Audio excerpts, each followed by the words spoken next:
And I think one of the saddest things, my son was telling me this story. For those of you who do not know, my son moved to Japan for his job in May. And I I don't like the fact that he's there, maybe because I miss him. I'm very close to him. And, I miss being able to see him, be able to give him a hug, being more part of his life when he's halfway around the world. But I never discouraged him. And he knows that. He knows that I kept saying, I'm happy for you. I'm sad for me, because that's the way I felt. Well, he was telling me he had a coworker that he had worked with in a job they had here in the States. And she had wanted to go for a job in another foreign country in Europe. And so he got her this interview, and she had the interview and she got the job. And honestly, at this point, I don't know if she accepted it, because her family was so upset with her and they wanted nothing to do with her. And how sad is that? You see, we have to live our own lives, and we have to be able to choose for us what we want. We can't allow others to determine our success or to determine who we become. We have to think for ourselves. And you have the ability to become who you desire to be. You need to decide who that person is. And the talents and abilities you were born with, they can be expanded and enhanced. Now, I remember being on a seminar one day, and this person says, some people say you can be whatever you want to be.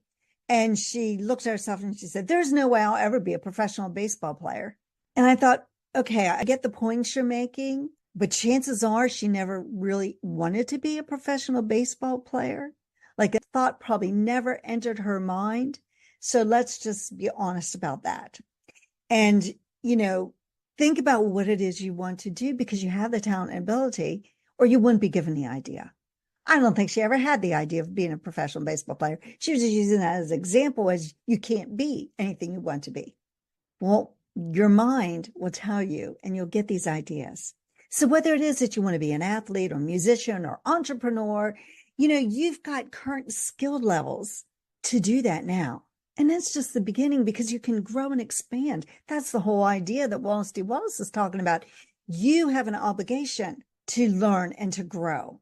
And it takes more than just wishing for greatness or to wish to be somebody different or to do something different. It also takes focused action. And where you end up in life has nothing to do with where you began, or your hereditary, or your circumstances that you are currently in. It has nothing to do with where you're at. I think of this, heredity impact. I was a third generation educator. All four of my grandparents were really educators. My mom and dad were educators, and I became an educator mostly by default. I didn't know what else to do. And you see that trend happening in families, that children will often go into the same occupation as parents. And again, that's a generational thing. Back in the 1800s, if your dad had a skill, maybe as a blacksmith, chances are when you were very young, you were learning how to be a blacksmith, and you would eventually take over his shop. So, it was very common that we tended to live the kind of life that maybe we were familiar with from our parents. But what sets us apart today is that we can do anything we want to do. And the world is so much, even though it's smaller in many respects, it's so much more open to us. The opportunities I see that my children have had are so vastly different than the opportunities I had. And so we can rise above where we are, and we don't have to stay stuck or stay in what's familiar.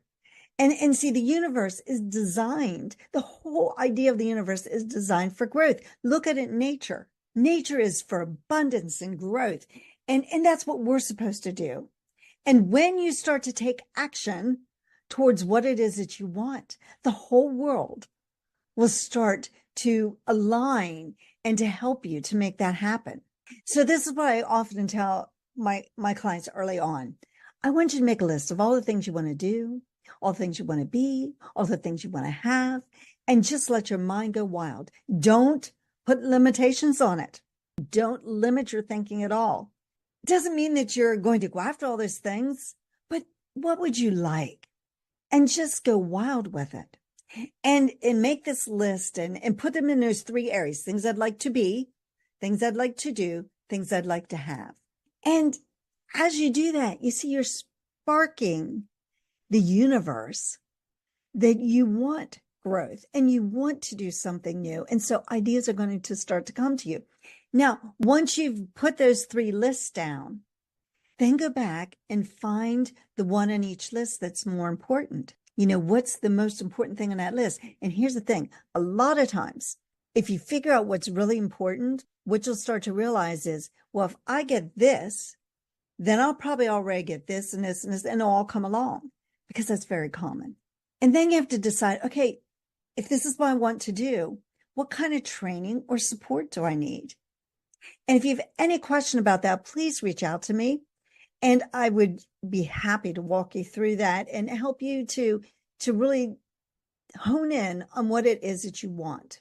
And that becomes really important, because without that realization or without that help, sometimes we just get those ideas, but then we just allow them to dissipate because we don't know what to do next. And that's a shame. So I don't want to see anybody having that happen to them. So please reach out to me if you are in need of some mentorship and you want to figure out, you can book a free consultation with me, and I'll help you figure all